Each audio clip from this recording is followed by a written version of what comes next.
Bonjour mesdames et messieurs, bon réveil, bienvenue dans ce journal.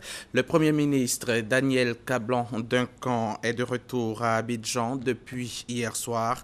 Il rentre du Portugal où il s'était rendu depuis lundi dernier. Lors de cette visite, le chef du gouvernement a été reçu par le président portugais. Nous en reparlerons dans nos prochaines éditions. Et bientôt, la Côte d'Ivoire pourrait faire partie de l'association des pays lusophones, en tant qu'observateur en tout cas. Le pays l'envisage fortement. C'est entre autres ce qui ressort de la visite du Premier ministre Daniel Cablan-Duncan au Portugal. Sylvie Touré. Ce qu'il faut retenir ici par rapport à cette mission, c'est deux volets. D'abord le volet économique pour attirer tous les investisseurs portugais vers nous et offrir des opportunités à nos entreprises, mais aussi également dans le domaine politique. Vous savez que le Portugal, c'est certes le Portugal avec toute son histoire que nous connaissons, aussi son expérience et tout, mais au-delà, c'est 400 millions de personnes qui parlent cette langue. Avec des pays africains importants, mais au-delà de l'Afrique, avec un pays émergent comme le Brésil. Donc c'est toute cette population que la Côte d'Ivoire vise à travers ce déplacement. C'est pour cela d'ailleurs que nous sommes en train d'envisager la possibilité d'être membre observateur dans l'organisation des pays parlant le portugais. Nous sommes en train de voir comment introduire l'enseignement de cette langue au niveau de notre système éducatif pour nous donner davantage de possibilités de coopération avec l'ensemble des pays de l'espace lusophone et ceux qui parlent le portugais en particulier. Propos recueillis par Sylvie Touré, notre envoyée spéciale au Portugal. Ici à Abidjan, le ministre d'État, ministre de l'Intérieur et de la Sécurité, Ahmed Bakayoko, a reçu hier matin le secrétaire d'État aux Affaires étrangères de la République islamique du Soudan. Porteur d'un message du président Omar El-Béchir à son homologue ivoirien Alassane Ouattara. On en parle avec Abou Sanogo. C'est assurant les intérims du président de la République Alassane Ouattara et du Premier ministre Daniel Cablan-Duncan en mission que le ministre d'État, ministre de l'Intérieur et de la Sécurité Ahmed Bakayoko a reçu le secrétaire d'État aux Affaires étrangères de la République islamique du Soudan, Kamel Ismaël Saïd, porteur d'un message du président Omar Hassan El-Béchir à son homologue ivoirien Alassane Ouattara, a également sollicité l'appui de la Côte d'Ivoire à deux de ses candidatures à l'Union africaine lors de son prochain sommet prévu pour se tenir à Kigali, la capitale du Rwanda. Autre sujet abordé, les questions bilatérales. Nous avons évoqué avec M. le ministre les relations bilatérales entre nos deux pays et les questions régionales. Nous avons aussi parlé du développement de l'Union africaine et de notre rencontre prochaine à Kigali. Nous avons discuté aussi de techniques, de questions structurelles au sein de l'Union africaine. Nous avons proposé deux candidatures. Nous allons renforcer notre coopération avec notre pays ami qui est la Côte d'Ivoire. Tout en saluant la démarche de son hôte, le ministre d'État Ahmed Bakayoko a réaffirmé l'engagement de la Côte d'Ivoire à poursuivre sa coopération avec la République islamique du Soudan dans plusieurs domaines. C'est rassuré après ces échanges que l'émissaire du président soudanais a pris congé du ministre d'État, ministre de l'Intérieur et de la Sécurité Ahmed Bakayoko. Notons que c'est en fin 2015 que le Soudan a ouvert son ambassade en Côte d'Ivoire. Celle de la Côte d'Ivoire en Égypte, ouverte depuis 1978, couvre la République islamique du Soudan. Désormais, plus de frais de roaming et de coûts élevés pour la communication téléphonique entre les populations de l'espace CEDEAO. À cela s'ajoute la connexion des pays de l'Interland aux câbles sous-marins à partir des pays côtiers. Ce sont autant de décisions qui ressortent de la 14e réunion des ministres en charge des télécommunications de l'espace CEDEAO, une rencontre tenue à Niamey, au Niger. Des décisions qui viennent donc améliorer les conditions de vie des populations. Mamadou Kouassi, notre envoyé spécial à Niamey.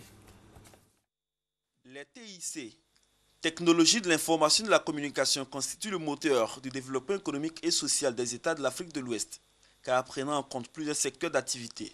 Mais dans ces différents pays, les investissements dans ce secteur constitue moins d'1% du budget national. Une chose qui freine les efforts des spécialistes du secteur d'activité.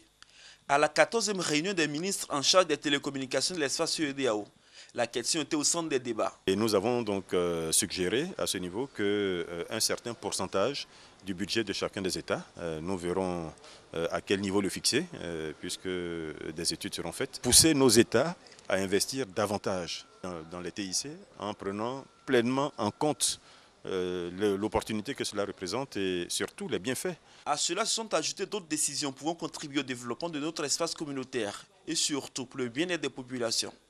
Au nombre de celles-ci, la réduction du coût de la communication inter-État. Encore sur l'itinérance entre nos pays, pour faire simple, c'est ramener les frais de roaming à zéro. Donc faire en sorte qu'on puisse communiquer entre pays de la CEDEAO comme si l'on communiquait dans un pays donné. Cette décision peut aider justement nos peuples à mieux communiquer entre eux, au-delà de toutes les mesures qui sont prises pour favoriser le mouvement des personnes, les mouvements de biens, les mouvements de capitaux, etc. Il s'agit ici de favoriser la communication entre ressortissants de cette grande sous-région. La décision d'harmoniser nos politiques en matière de gestion du spectre aux frontières. Vous savez qu'avec l'avènement de la TNT maintenant, et les difficultés que cela peut poser au niveau de certaines des frontières, il faut que nous harmonisions nos positions. C'est ce qui s'est fait. Les décisions de cette rencontre seront soumises à la conférence des chefs d'État de la CEDEAO en vue de leur application dans les mois à venir au profit des populations. La SFI, la Société financière internationale du groupe de la Banque mondiale, en partenariat avec la Fondation Mastercard, a organisé 2 jours durant une rencontre sur le secteur financier en Afrique de l'Ouest.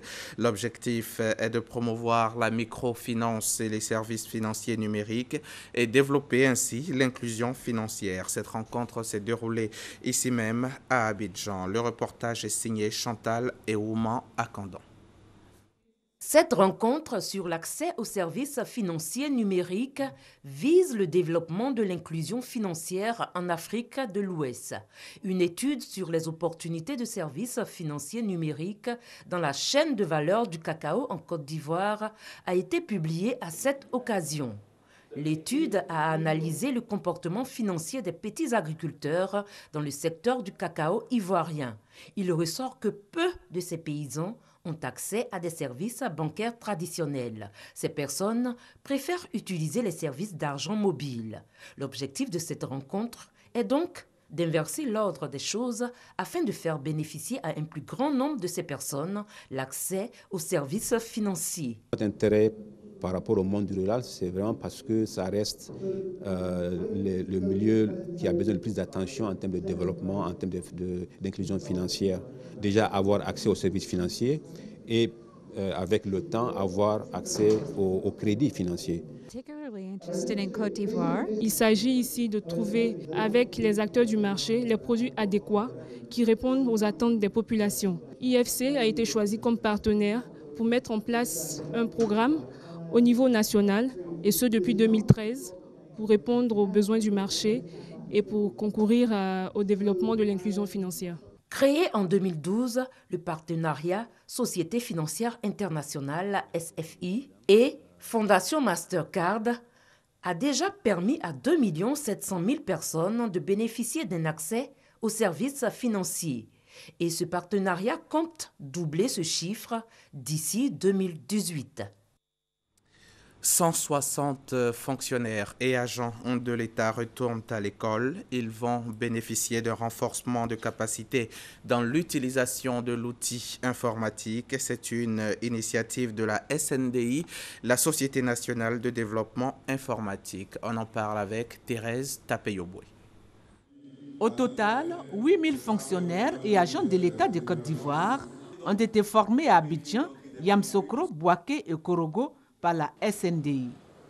Pour le directeur général, la maîtrise de l'outil informatique est un levier important dans l'émergence de la Côte d'Ivoire.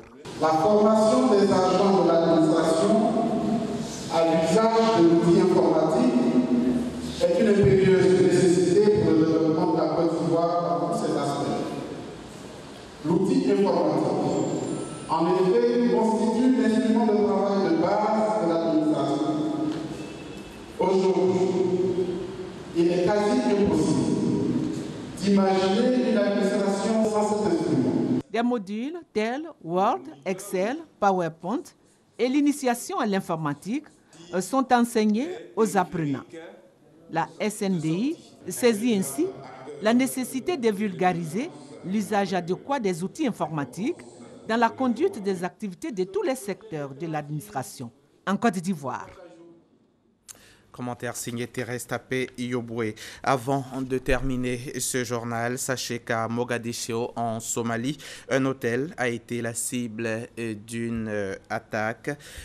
Et puis voilà, vous le voyez en image, nous y reviendrons certainement dans nos prochaines éditions. Et puis en France, 3 personnes ont été tuées, dont une adolescente, dans une nouvelle fusillade à Marseille. Voilà, fin de ce journal. Merci de toujours suivre RTI1. Merci également de votre fidélité.